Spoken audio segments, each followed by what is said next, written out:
Déclaration préliminaire de la mission internationale d'observation de la communauté économique des États d'Afrique centrale dans le cadre du référendum constitutionnel du 16 novembre 2024 en République gabonaise. Conformément à la déclaration de Brazzaville du 7 juillet 2005 et les décisions ainsi que les dispositions pertinentes du traité révisé de la communauté économique centrale en la matière, Son Excellence l'ambassadeur Gilberto Versimo, président de la Commission de la communauté économique des États d'Afrique centrale, a déployé une mission d'observation internationale du secrétaire référendaire du 16 novembre 2004 à la République gabonaise, conformément au mandat de la Commission relative à l'appui aux États membres engagés dans des processus électoraux. La commission était conduite par l'honorable Révérend Dikuliyo, ancien président du Sénat de la République du Burundi et membre du vivier du Conseil des sages de la communauté économique des États d'Afrique centrale. Elle était composée d'une équipe de coordination technique assurée par des fonctionnaires de la commission de la CAC sous la conduite de M. Mangala Banté, commissaire aux affaires politiques, paix et sécurité, ainsi que des observateurs issus de 10 États membres de la communauté, à savoir la République d'Angola, la République du Burundi, la République du Cameroun, la République centrafricaine, la République du Congo, la République démocratique du Congo, la République de Guinée équatoriale, la République du Rwanda, la République démocratique de Sao Tomé et Principe et la République du Tchad. Les observateurs du référendum constitutionnel à la République gabonaise pour le compte de la CAC étaient ici des organes de gestion des élections, des administrations publiques impliquées dans le processus électoral et des organisations de la société civile des États membres. La mission s'inscrivait dans le cadre général de l'appui à l'ancrage de la démocratie dans la région Afrique centrale et de l'expression permanente de la solidarité collective de la communauté à l'endroit des peuples frères de la République gabonaise. La mission s'est déroulée sur base des dispositions pertinentes des textes internationaux, continentaux et régionaux ci-après. La Déclaration universelle des droits de l'homme du 10 décembre 1948, la Déclaration des principes pour l'observation internationale des élections et le Code de conduite à l'usage des observateurs électoraux internationaux adoptés à New York le 25 octobre 2005. La Charte africaine de la démocratie, des élections et de la gouvernance du 30 janvier 2007, la Déclaration de l'Union africaine sur les principes régissant les élections démocratiques en Afrique de 2002, le traité révisé de la communauté économique des États d'Afrique centrale du 18 décembre 2019, la décision numéro 19 CAC CCEG 13 7 du 30 octobre 2007, prise à Brazzaville à l'occasion du 13e session ordinaire de la conférence des chefs d'État et de gouvernement de la CAC relative à l'envoi de missions d'observation électorale internationale dans les États membres, étendant les compétences de la CAC aux questions électorales. La décision de la 25e session ordinaire de la conférence des chefs d'État et de gouvernement de la CAC, tenue à Malabo, à la République de Guinée équatoriale, le 18 octobre 2024. La mission d'observation électorale déployée au Gabon a noté que le cadre juridique appliqué au référendum constitutionnel du 16 novembre 2016 comprend les instruments juridiques ci-après. La charte de transition et ses textes modifiants subséquents, la loi numéro 3/91 du 26 mars 1991 portant constitution de la République gabonaise, la loi numéro 7/96 du 12 mars 1996 portant dispositions communes à toutes les élections politiques et les textes modifiants subséquents, la loi numéro 20/1996 du 15 avril 1996 relative au référendum. La présente déclaration expose les conclusions préliminaires et un certain nombre de recommandations en vue d'une amélioration éventuelle et souhaitée des processus électoraux à venir à la République gabonaise. Elle sera suivie d'un rapport final exhaustif de la part de la Commission de la Communauté économique des États d'Afrique centrale destiné aux autorités compétentes de la République gabonaise et aux instances habilitées de la communauté. 2. Objectifs et méthodologie de la mission. L'objectif général de la mission consistait à poursuivre l'accompagnement de la communauté au processus de transition en cours à la République gabonaise en vue d'un retour du pays à l'ordre constitutionnel. De manière spécifique, la mission a visé à observer le déroulement du scrutin référendaire, s'assurer de la régularité du scrutin référendaire, rédiger le rapport d'observation à l'attention des hautes autorités du pays et des instances de la communauté. La mission internationale d'observation de la CEEAC a séjourné au Gabon du 8 au 18 novembre 2024. La mission a suivi avec une attention soutenue l'actualité politique liée au processus d'organisation du référendum constitutionnel.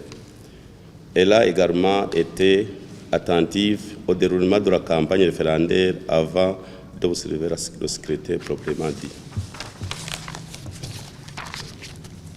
3. L'encontre avec les autorités et les partenaires. La mission a rencontré le ministre de l'Intérieur, de la Sécurité publique, de la Sécurité de la République gabonaise, M.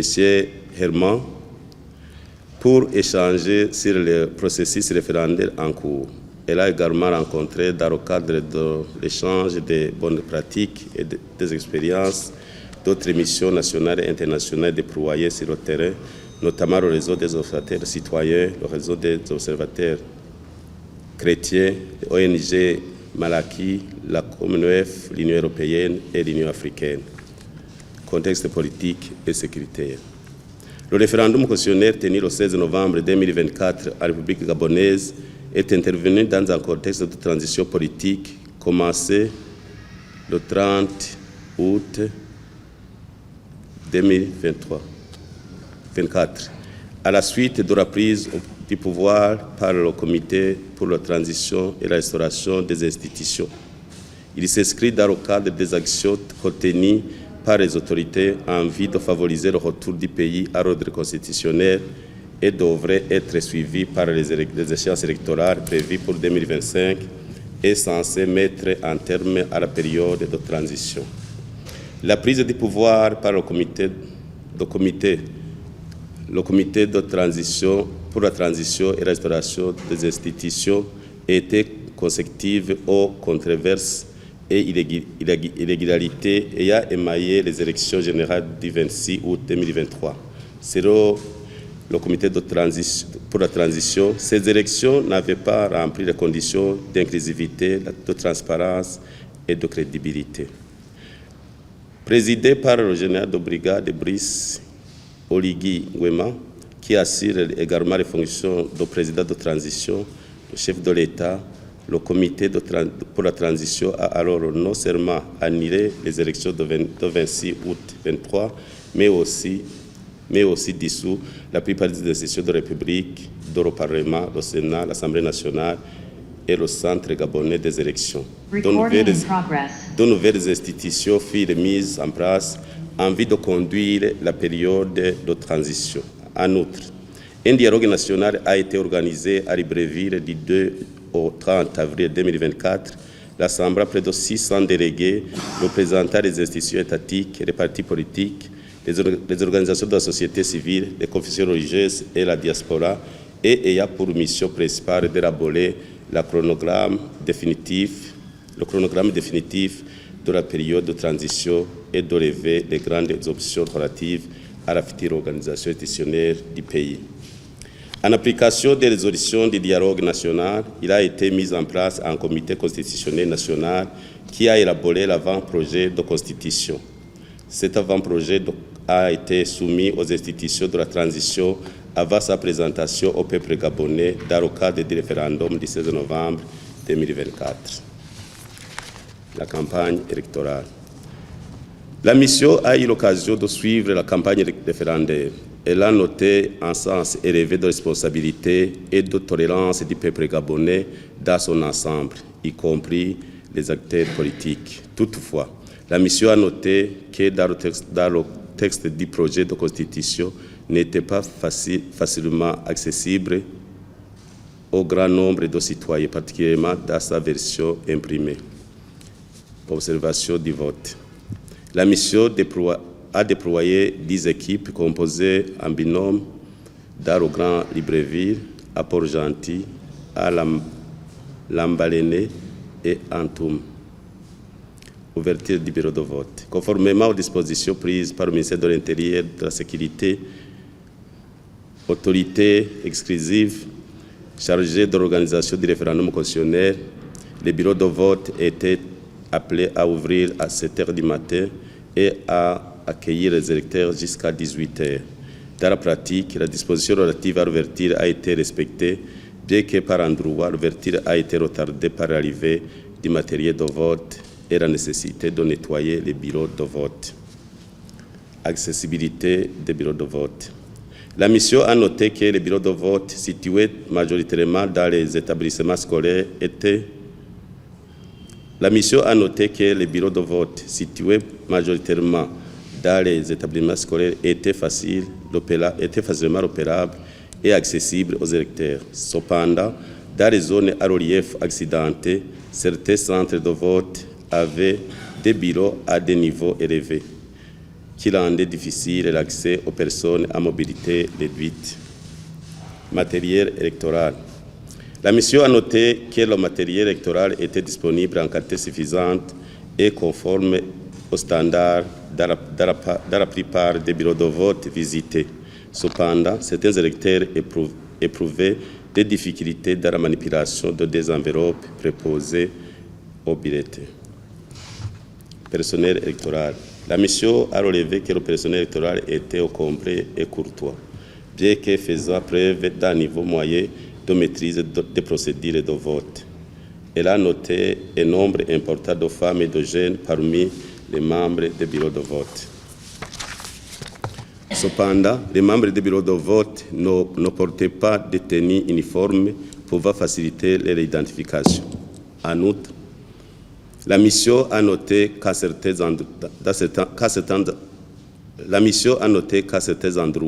les membres du bureau de vote n'étaient pas bien informés sur le rôle des observateurs internationaux. Cela ne leur a pas permis de s'acquitter pleinement de leur rôle. Liste électorale et carte d'électeur. Dans les centres de vote visités par la mission, celle-ci a constaté que les listes électorales étaient affichées à l'entrée des bureaux de vote. La mission a également observé que les électeurs étaient munis de cartes d'identité, de pièces d'identité et de cartes d'électeurs. Les électeurs avaient la possibilité d'obtenir les cartes au bureau de vote le jour du scrutin. Toutefois, la mission a observé qu'à l'heure de clôture des opérations, plusieurs cartes d'électeurs n'avaient pas encore été retirées par les titulaires éventuels. Secret du vote. La mission a noté que le secret du vote était garanti. Cependant, elle a constaté que le type d'isoloir utilisé n'était pas de nature à procurer suffisamment de sérénité aux électeurs. Clôture et dépouillement. La clôture du vote est intervenue à l'heure égale, sauf à quelques exceptions, quand certains membres du bureau de vote ont jugé utile de compenser le temps perdu avant l'ouverture. Les opérations de dépouillement ont été menées dans un climat serein et dans la transparence. Constat et recommandations. 1. Constat. La mission note que le secrétaire référendaire du 16 novembre 2024 au Gabon s'est déroulé dans les conditions sécuritaires, matérielles et organisationnelles globalement satisfaisantes. Toutefois, elle a constaté par endroits un faible engouement de la population au scrutin. La mission considère que certaines insuffisances d'ordre organisationnel relevées ne sont pas de nature à remettre en cause la crédibilité et la sincérité du vote. À cet effet, la mission félicite le peuple gabonais pour le civisme, le calme et la sérénité dont il a fait preuve tout au long du processus. De même, la mission félicite le gouvernement et les autorités de la transition pour le débat contradictoire de haut niveau organisé sur les médias publics entre le cas du oui et le cas du non, ainsi qu'au niveau des affichages publics. En outre, la mission félicite les hautes autorités gabonaises pour la bonne organisation et le bon déroulement du scrutin. Elle les encourage à poursuivre dans cette direction pour les élections prévues en 2025 et elle exprime par ailleurs sa reconnaissance pour toutes les facilités offertes afin d'assurer la bonne exécution de son mandat. Recommandation. La mission formule recommandation ci-après au gouvernement. Tenir compte de la situation des personnes à mobilité réduite dans l'implantation et l'aménagement des bureaux de vote. Garantir l'inclusivité dans le choix des membres des commissions électorales. Encourager une plus forte implication des organisations de la société civile dans le processus électoral. À l'administration électorale. Renforcer les dispositions de renforcement des capacités des agents électoraux dans la maîtrise des procédures électorales, notamment celle du serrage des urnes. Poursuivre les actions d'éducation civique et électorale en vue d'accroître le niveau d'appropriation du processus électoral par la population. Prendre des mesures pour assurer la distribution à temps de cartes aux électeurs de manière à faciliter leur participation sereine au processus de vote.